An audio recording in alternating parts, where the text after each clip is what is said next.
সুধীমণ্ডলী, আসসালামু আলাইকুম। সবাইকে আমন্ত্রণ জানাচ্ছি আমার ইউটিউব চ্যানেল আলম ভিশনে। আজকে আমি পবিত্র কুরআনের শেষ দিকের কিছু সূরা অর্থসহ তেলাওয়াত করার চেষ্টা করব।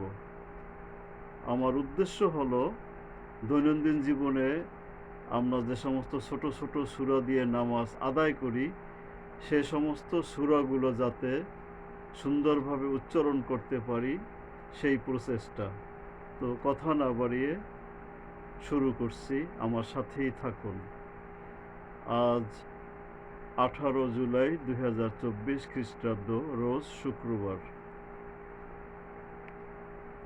তো শুরুতেই আমি তেলাওয়াত করছি পবিত্র কুরআনের 94তম সূরা, সূরা আলাম নাশরাহ। এই সূরাটি মোট আয়াত সংখ্যা 8টি। সূরাটি মক্কায় অবতীর্ণ হয়েছিল। তো জানেনই, পবিত্র কোরআন তিলাওয়াত শুরু আগে আউযুবিল্লাহ বিসমিল্লাহ বলে এবং দুরূদ শরীফ পড়ে শুরু করা উত্তম। তো যাই হোক, আমি শুরু করছি। আউযুবিল্লাহি মিনাশ শাইতানির রাজ্জিম। বিসমিল্লাহির রহমানির রহিম। আল্লাহুম্মা সাল্লি আলা মুহাম্মাদিন ওয়া আলা আলি মুহাম্মাদিন কামা সাল্লাইতা আলা ইব্রাহিমা ওয়া আলা আলি ইব্রাহিম ইন্নাকা হামিদুম মাজিদ। আল্লাহুম্মা বারিক আলা মুহাম্মাদিন ওয়া আলা আলি মুহাম্মাদিন কামা বারাকতা আলা ইব্রাহিমা ওয়া আলা আলি ইব্রাহিম ইন্নাকা হামিদুম মাজিদ।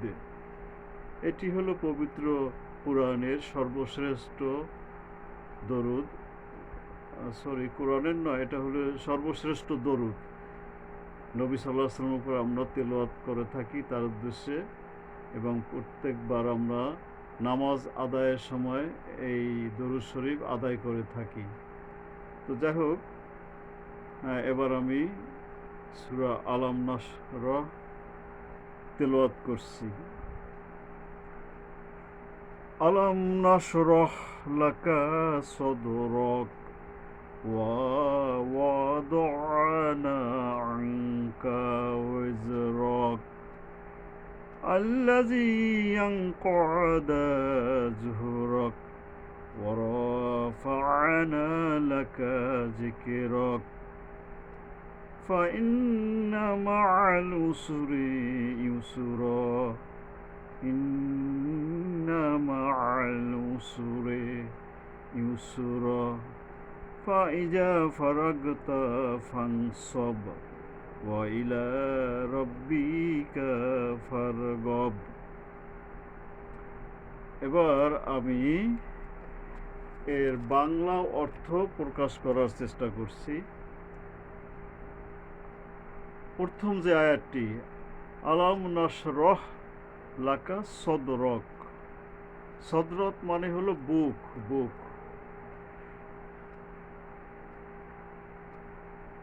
তো এর পূর্ণাঙ্গ অর্থ দাঁড়াচ্ছে, আমি কি তোমার বক্ষদেশকে প্রসারিত করে দেইনি? অর্থাৎ আল্লাহ তাআলা নবী সাল্লাল্লাহু আলাইহি সাল্লামকে বলতেছেন এই কথাগুলো, হে নবী। কারণ আল্লাহ তাআলা কিভাবে বক্ষদেশকে প্রসারিত করেছেন, এটা আল্লাহ তাআলা তার ওহীর মাধ্যমে এবং জ্ঞান, মানসিক শক্তি সবকিছু দিয়েই তাকে শক্তি দান করেছিলেন। এরপরে ওয়া ওয়া দোয়ানা, এখানে দোয়াত উচ্চারণে সাবধান হতে হবে। আঙ্কা ওয়েজ রক, আং, আইন, যেটা আইন দিয়ে হবে, গলা চেপে আদায় করতে হবে। আর দোয়াত জানেনই তো, উপরের মাড়ির যে দাঁত আছে সেই দাঁতের গোড়ায় গিয়া জিহ্বার বাম কিনারা মিশবে। ওয়াদানা, এই দোয়াতের পরে আবার আইন আছে এখানে গলা চেপে। ওয়াদানা আনকা উজরক, এখানে এই আংকা আইন দিয়ে উচ্চারণ করতে হবে। ওয়া দিয়া, ওয়ার নিচে জের আছে, তারপরে যা, রক, রাক না বলে আমরা রক বলবো। তো এখানে এই আয়াতের অর্থ হইল, আর আমি তোমার হতে সরিয়ে দিয়েছি ভার। ওয়া দোয়ানা মানে আমরা নামিয়েছি, বা আমি নামিয়েছি। আল্লাহ তাআলা বলে দিচ্ছেন যে আমি নামিয়ে দিয়েছি। কি নামিয়ে দিয়েছি? আংকা, তোমার থেকে, ওই যে রক, তোমার ভার। ভার বলতে এখানে বোঝানো হয়েছে মূলত যে তার উপরে যে একটা সামাজিক অশ্লীলতা, পঙ্কিলতা ইত্যাদি, দুঃখ কষ্ট বেদনা, এগুলো যে অস্থিরতা, উদ্বেগ, এগুলোর থেকে আল্লাহ তাআলা তাকে, তার আত্মাকে পরিশুদ্ধ করেছিলেন। তো এরপরে হলো 3 নম্বর আয়াত, আল্লাযী আনকাদা যুহরক। আল্লাযী এই যে বড় কফ, আবার এই দোয়াত, বড় কফের উচ্চারণ হলকের মানে গোড়ার থেকে মোটা করে শক্তভাবে আদায় হবে। আল্লাযী আনকাদা যুহরক, আল্লাযী মানে যা, আনকাদা ভেঙ্গে দিচ্ছিল, যুহরক তোমার পিঠ বা কোমর, যা তোমার কোমরকে ভেঙ্গে দিচ্ছিল। যুহরক মানে কি, যে সামাজিক যে অস্থিরতা, বিভিন্ন যে সমস্যাগুলো, যেটা একটু আগে আলোচনা করলাম, বলা হয়েছে এই সমস্ত সমস্যাগুলো থেকে তোমাকে আমি উদ্ধার করেছি, যা তোমার কোমরকে ভেঙ্গে দিচ্ছিল। ওয়ারাফা'না লাকা যিকরাক, ওয়ারাফা'না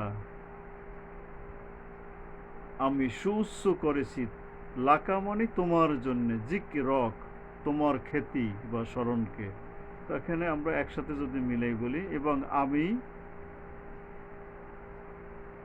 তোমার স্মৃতিকে উচ্চ মর্যাদায় তুলে ধরেছি। এরপরে 5 নম্বর, ফা ইন্না মা'আল উসরি ইউসরা। ফা ইন্না অতএব নিশ্চয়ই, মা সাথে, উসরে এই যে আইন দিয়ে আর কি, ফা ইন্না এই যে এখানে কিন্তু গুণনা করতে হবে। তো এখানে এই যে আমি তো পড়ে গেছি, সাথে সাথে ব্যাকরণ সহ উচ্চারণও করেছি, কিন্তু এখানে যদি আপনি ব্যাকরণ না বুঝেন, তাহলে উচ্চারণে খুব একটা ডিফারেন্স দেখবেন না, দর্জনার মতোই মনে হবে। এখানে সূক্ষ্ম মুখের ভিতরে কারুকার্য। ফাইন্না মা'আল উসরি ইউসরা, এর সাথে বাংলা অর্থ হলো নিঃসন্দেহে কষ্টের সাথেই স্বস্তি আছে। সরি, আমি আরেকবার বলছি, কষ্টের সাথেই স্বস্তি আছে। ফা ইন্না অতএব নিশ্চয়ই, মা মানে সাথে, উসরি এই যে আইন দিয়ে এখানে গলা চেপে আদায় হবে, ইউসর, ফা ইন্না মা'আল উসরি ইউসর, কষ্টের সাথেই স্বস্তি আছে। ইউসরা মানে স্বস্তি বা আরাম। ইন্না মা'আল উসরি ইউসরা, ইন্না মানে নিশ্চয়ই, মা ওই যে সাথে, উসরে কষ্টের সাথে, আবার ইউসরা স্বস্তি মানে শান্তি। নিঃসন্দেহে কষ্টের সাথেই স্বস্তি আছে। ওয়া ইজা ফারাগতা ফানসব, কাজেই তুমি যখনই অবসর পাবে, ইবাদতের কঠোর শ্রমে লেগে যাবে। আল্লাহ তাআলা নবী সাল্লাল্লাহু আলাইহি ওয়াসাল্লামকে বলছেন কাজেই তুমি যখনই অবসর পাবে ইবাদতের কঠোর শ্রমে লেগে যাবে।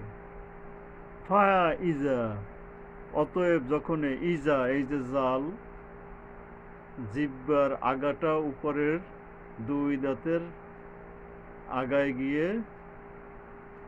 মানে হালকাভাবে সফটলি মিশবে আর কি। ফা ইজা ফারাগতা ফাংসব, এই যে সদ, সদের উচ্চারণে সাবধান হতে হবে। সদটা হলো জিহ্বার আগাটা এসে নিচের মাড়ির যে মাঝখানে যে বড় যে দুইটা দাঁত আছে এখান থেকে আদায় হবে।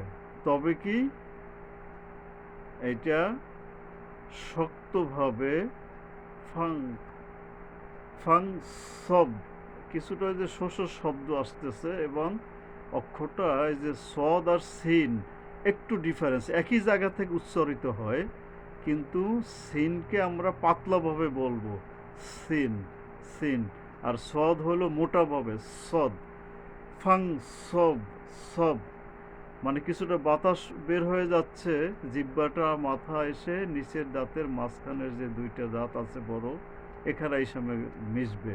ফাং সব মানে ভারীভাবে শক্তভাবে যে সদ এটা উচ্চারিত হবে, এটা উচ্চারণে সাবধান হতে হয়, না হলে গুণাগার এবং অর্থ উল্টে যাবে।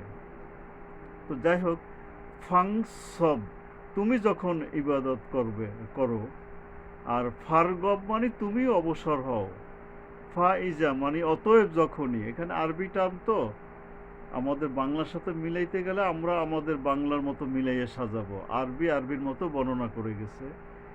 ফা ইজা ফারাগতা ফাংসব, অতএব তুমি যখনই অবসর পাবে ইবাদতের কঠোর শ্রমে লেগে যাবে, মানে আল্লাহ তাআলা নবী সাল্লাল্লাহু আলাইহি ওয়াসাল্লামকে ইবাদত করতে বলছেন যখনই সময় পাবেন। ও ওয়া ইলা রাব্বিকা ফারগব, ওয়া ইলা, এই যে ওয়া, তারপর এই যে আলিফের নিচে একটা জের আছে, এখানে এই যে হলকের গোড়ার থেকে শক্তভাবে আদায় হবে আলিফটা, এখানে হামজার রূপ ধারণ করবে, সিফাত, হামজার সিফাত মানে গুণাবলী পাবে। ওয়া ইলা, এই লাম, ইলা, লা এর উপরে এক আলিফ খাড়া জবর আছে, টানতে হবে। ওয়া ইলা রাব্বিকা ফারগব, এই গাব বলবো না আমরা, গব, হরফে ইস্তিওলা মানে মোটা করে পড়তে হবে এটা, গব। এখানে এই যে বাইর উপরে জজম আছে, তো এখানে কলকলা হবে, প্রতিধ্বনিত হবে, ফার গব, গব, ফার গব, ওয়া ইলা রব্বিকা ফার গব, ওয়া ইলা মানে প্রতি, রব্বিকা তোমার রবের প্রতি, ঠিক আছে, রব মানে সৃষ্টিকর্তা বা রব, ফার গব তখন মনোনিবেশ করো এবং তোমার রবের প্রতি গভীরভাবে মনোযোগ দিবে বা মনোনিবেশ করবে, মানে মূল কথা হলো এইটা। তো যাই হোক, আমরা সূরা আলাম নাসরা পাঠ করলাম, অর্থ বললাম, একটু বেশি কথা বলা লাগে একটু বুঝানোর জন্য। তো যাই হোক, পরের সূরায় চলে যাই আমরা, 95তম সূরা, সূরাতু তিন, সূরা 3, আমরা ওই যে ওয়াত্তিনে যে সূরাটা বলি সেই সূরাটা 95। তা আমি প্রথমে একটু তেলাওয়াত করি। বিসমিল্লাহির রহমানির রহিম, ওয়াত্তিনি ওয়াজ্জাইতুন ওয়াতুরি সিনিনা ওয়াহাযাল বালাদিল আমিন, লাকাদ খালাকনাল ইনসানা ফি আহসানি তাকওয়িম, সুম্মা রাদাদনাহু আসফালা সাফিলিন, ইল্লাল্লাযীনা আমানু ওয়া আমিলুস সালিহাতি ফালাহুম আজরুন গায়রু মামনুন, ফামা ইউকাজ্জিবুকা বা'দু বিদ্দীন আলাইসা আল্লাহু বিআহকামিল হাকিমিন। এখানে শুদ্ধভাবে উচ্চারণ করার জন্য আমি যে সমস্ত গ্রামার ধরার চেষ্টা করেছি আপনাদের জানিয়ে দিচ্ছি। ওই বিসমিল্লাহ এটা তো জানেনই, ওই যে বিসমিল্লার উপরে একটা খাড়া জবর আছে, এই জন্য একালিপ টানতে হবে। বিসমিল্লাহ, এই যে সিন, এখানে সাবধান, বিসমিল্লাহ, এই যে পাতলাভাবে বিস সিনটা নিচের মারির মাঝখানের দাঁত থেকে পাতলাভাবে অনেকটা কিছুটা বাতাস বের হয়ে যাবে, এই রকমের বিস পাতলাভাবে হবে। যেটা সৎটা হবে শক্তভাবে। বিসমিল্লাহির, এই যে বিসমিল্লাহ একালিপ টানতে হবে। হির রহমা, মা একালিপ টানতে হবে, খাড়া জবর আছে। রহিম, বিসমিল্লাহির রহমানির রহিম। এই যে লম্বা হা টেনে পড়তে হবে, গলায় কিছুটা শোষ শব্দ ভাব আসবে। রহিম। ওয়াত্তিনি ওয়াজ্জাইতুন, এই যে ইয়া, এই ইয়ার উপরে একালিপ টানতে হবে। ওয়াত্তিনি, এখানে যে এই যে তায়ের নিচে কি আছে, একটা জের আছে, জেরের বামে ইয়া সাকিন, নইলে জেরটা খাড়া হয়। এক আলিফ, এই সমস্ত ক্ষেত্রে এক আলিফ টানতে হয়। এখানে এই গ্রামারটা এরকমের। ওয়াত্তিনি ওয়াজ্জাইতুন, জাইতুন, এই যে ওয়ের উপরে 3 আলিফ টানতে হবে। কারণ কি, পেশের বামে ওয়াও সাকিন, নইলে পেশটা উল্টো হয়। এই দুই ধরনের পেশ থাকলে এক আলিফ টানতে হয়। এটা যখন আমরা টেনে পড়ে যাব তখন এক আলিফ, কিন্তু এখানে লাইন যদি আমরা থামি তখন 3 আলিফ টেনে থামতে হবে। মূল কথা হয়েছে অজ্জাইতুন, এখানে 3 আলিফ টানতে হবে, যেহেতু আমরা থামছি। একটা আয়াত শেষ হলো, ওয়াত্তিনি ওয়াজ্জাইতুন ওয়াতুরি সিনিনা ওয়াহাজাল বালাদিল আমিন। 3 আলিফ হয়ে গেল। যাই হোক, ওয়াতু, এই যে তোয়াটা হইল উপরের দাঁতের যে মারি আছে, সেই মাঝখানের লম্বা যে 2টা দাঁত, ওই দাঁতের গোড়ায় যাইয়ে তোয়াতে, ওখান থেকে জিহ্বাটা মেশবে। ত আচ্ছা, যাই হোক, আমি মাখরাজ নিয়ে বেশি কথা বলবো না, আমার আলাদা ভিডিও আছে, তো খুব সংক্ষেপে বলছি। তুরি সিনিনা, সিন, এই যে সিন বারবার আসতেছে নিচের দাঁতের আঘাত থেকে। সিনিনা ওয়াহাজাল বালাদিল আমিন। ওয়া হা, এই যে হায়ের উপরে একটা খাড়া জবর আছে, একালিপ টানতে হবে। ওয়া হা, ওয়ার উচ্চারণ 2 ঠোঁটের মাঝখান থেকে হালকাভাবে। ওয়া হা, হা, হা, জাল, যে জালটা কোথায়, উপরের মারির মাঝখানের বড় যে দাঁত 2টা, ওখানে গিয়া জিহ্বার আগাটা মেশবো। ওয়াহাজাল বালাদিল আমিন। এখানে এই যে আমিন, এই ইয়ার উপরে 3 আলিফ টানতে হবে, যে গ্রামারটা আগেই বলছি, জেরের বামে ইয়া সাকিন আসছে। লাকদ, লাকদ, বড় কফ আসছে এখানে, এই হলকের গোড়ার থেকে মোটা করে শক্তভাবে আদায় করতে হবে কফটা, এটা খুব সাবধান হইতে হবে। লাকদ, দালের উপরে কি আছে, এখানে যজম আসছে। এখানে 5টা অক্ষর আছে, যার উপরে যজম আসলে কলকলা হয়। এটা নিয়ে আমি আলাদা গ্রামার বর্ণনা করেছি। কলকলা মানে প্রতিধ্বনিত, শব্দটা আবার কিছুটা ফিরে আসবে, এরকমের। লাকদ খলাকনাল ইনসানা ফি আহসানি তাকওয়িম। লাকদ খলাকনা, এই যে খালাকনা বলবো না আমরা, খ, এখানে হরফে ইস্তিওয়ালা মানে মোটা করে পড়তে হবে। খলক আবার এই যে কফ, যেটা উচ্চারণ হলকের গোড়ার থেকে খলাকনাল ইনসানা, এখানে ইং, এখানে অনুস্বর যোগে নুন আছে, আমরা ডাইরেক্ট ন বলবো না, ইনসানা সিন সানা ইনসা সা না।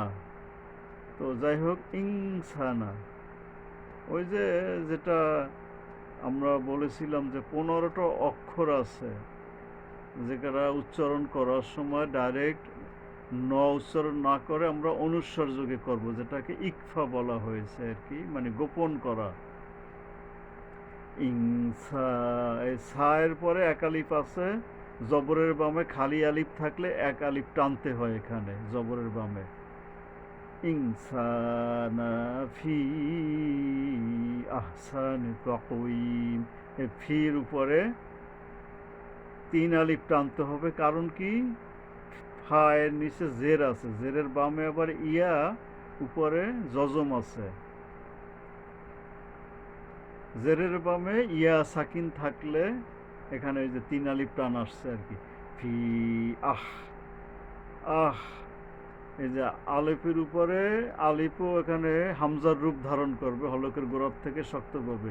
আহ, হা, এই যে লম্বা হা আসছে, সাবধান থাকতে হবে লম্বা হায়ের ক্ষেত্রে। গোল হায়ের ক্ষেত্রে বিধিবিধান নেই, কিন্তু লম্বা হায়ের ক্ষেত্রে আছে।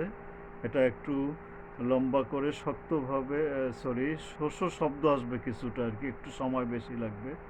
ফি আহ সানি তাকওয়িম, এই যে সিন সা, ফি আহ সানি তাকওয়িম। সুম্মা, এই যে এখানে মিমের উপরে এখানে তাসদিদ আসছে, তো এখানে গুণনা করতে হবে। মিম এবং নুনের উপরে তাসদিদ আসলে গুণনা করতে হবে, এটা ওয়াজিব গুণনা, ভুল হইলে পাপ হবে। সুম্মা রদাদনাহু আসফালা সাফিলিন, রদাদ, দুইটা দ, প্রথম দালের পরে আবার দাল আসছে, তো দ্বিতীয় দালের উপরে কলকলা পড়তে হবে, রদাদ না, নায়ের উপরে একালিপ টানতে হবে। হু আসফালা, সিন আসছে, যে উচ্চারণে সাবধান হতে হবে। আসফালা সাফিলিন, সা, সা, এখানে এই যে শেষে সাফেলিনের সিনের উপরে একালিপ টানতে হবে, খারা জবর তো এই জন্য একালিপ টানতে হবে, আর উচ্চারণতে সাবধান হতেই হবে। সাফেলিন, এই এখানে ইয়ার উপরে শেষের যে ইয়াটা আসছে এখানের উপরে 3 আলিফ টানতে হবে, কারণ এই যে লামের নিচে জের আছে, জেরের বামে ইয়া সাকিন আসছে, এই জন্য থামতে গেলে 3 আলিফ। ইল্লাল্লাযীনা আমানু ওয়া আমিলুস সালিহাতি ফালাহুম আজরুন গায়রু মামনুন। ইল্লাল্লাযীনা, জি, এই যে জালের পরে যে ইয়া, এখানে ইয়ার উপরে একালিফ টানতে হবে।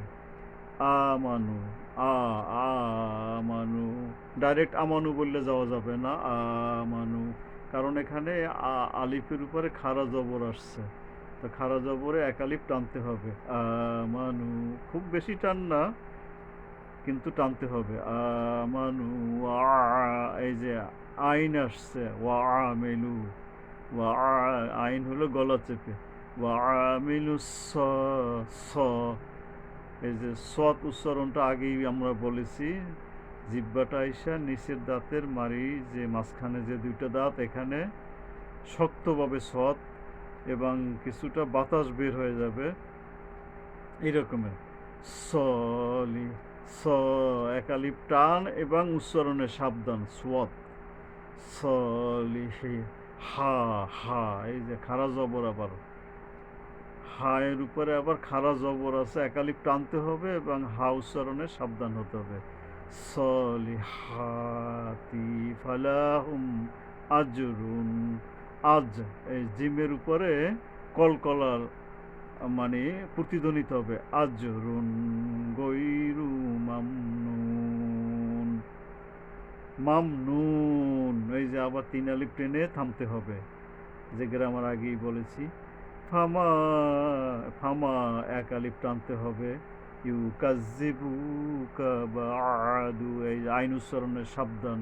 বা'দু বিদ্দিন, কারণ কি আইন আলিফ প্রায় একই রকমের উচ্চারণ, তো সেই পার্থক্যটা বুঝতে হবে, কোথায় আইন, কোথায় আলিফ, কোথায় হামজা, এগুলো একই ধরনের। সুতরাং আল্লাহ তাআলা যেহেতু 3টা রূপ দিছেন, উচ্চারণেও 3টা রূপ হবে, এবং অনেক ক্ষেত্রে অর্থ উল্টায়ে যায়, গুনাহগার হইতে হয়, সওয়াব তো হবেই না। এই জন্য আমি বারবার কথাগুলো বলছি। বা'দু বিদ্দিন, এই যে ইয়ার উপরে 3 আলিফ টানতে হবে। আলাইসা আল্লাহু বিআহকামিল হাকিমিন। আলাইসা আল্লাহ, এই যে এই যে আ আ উচ্চারণের কেয়ারফুল আ, কারণ আমরা জানি আলিফের উপরে জের জবর পেশ বসলেই ওইটা আর আলিফ থাকে না, হামজার রূপ ধারণ করে, অর্থাৎ হলকের গোড়া থেকে শক্তভাবে আদায় হবে। আর খালি আলিফ থাকলে নর্মাল, কোনো টেনশন নাই, কিন্তু যখনই জের জবর পেশ দেখবো ওই হলকের গোড়ার থেকে চেষ্টা করব আমরা, শক্তভাবে হবে। আলাইসা, সা, এই যে সিন আসছে, উচ্চারণের সাবধান। আল্লাহ, এই যে লামের উপর একটা খাড়া জবর আছে, 1 আলিফ টানতে হবে। আলাইসা আল্লাহু বি আহ, আহ, এই যে আলিফের উপরে বি এর পরে এই যে আলিফ গিয়ে হা, হা, এই যে লম্বা হা ধরবে, তো এখানে বি আহ, আহকামিল হাকিমিন, আবার লম্বা হা, হাকিমিন, এই যে লম্বা হাটার উপরে খাড়া জবর আছে, 1 আলিফ টানতে হবে এবং উচ্চারণে সাবধান হতে হবে। হা, হাকিমিন, এই এর উপরে 3 আলিফ টান, যে গ্রামার আগেই বলেছি। তো আমি এখানে গ্রামার একটু বলার চেষ্টা করলাম। আসলে কি গ্রামারটা বুঝলে কয়েকবার, যখন আপনি কয়েকবার না, মাঝে মাঝে এগুলো দেখতে হয়, যখন ভুল হয়, ভুলে গেলে আবার কোরআন খুলে ওই গ্রামারটা বোঝার চেষ্টা করতে হইবে।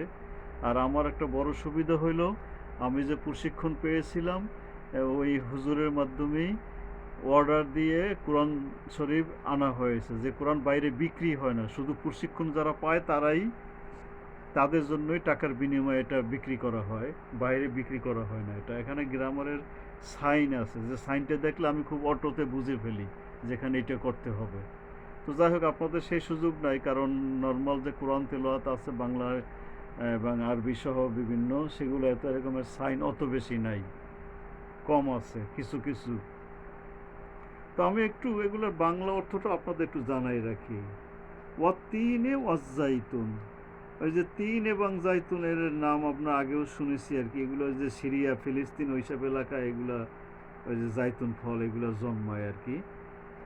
তো এখানে বলা হয়েছে শপথ 3 ও জাইতুনের, আল্লাহ তাআলা শপথ করে বলতেছেন 3 এবং জাইতুনের। জাইতুন মানে ওই যে জলপাই যেটাকে আর কি, আর 3 মানে হচ্ছে ডুমুর যেটাকে আমরা বলি। অতুরে সিনিনা মহা, অতুরে সিনিনা, এখানে থামলে সিনিন বলতে হবে, যেহেতু এখানে একটা আয়াতও শেষ হয়ে গেছে, তো থামলে ভালো লাগে না, এই জন্য আমি 3 অতুরে সিনিনা ওয়াহাজা, ওয়াহাজাল বালাদিল আমিন, 3 আলিফে গিয়ে থামি আর কি আমি সচরাচর। যাই হোক।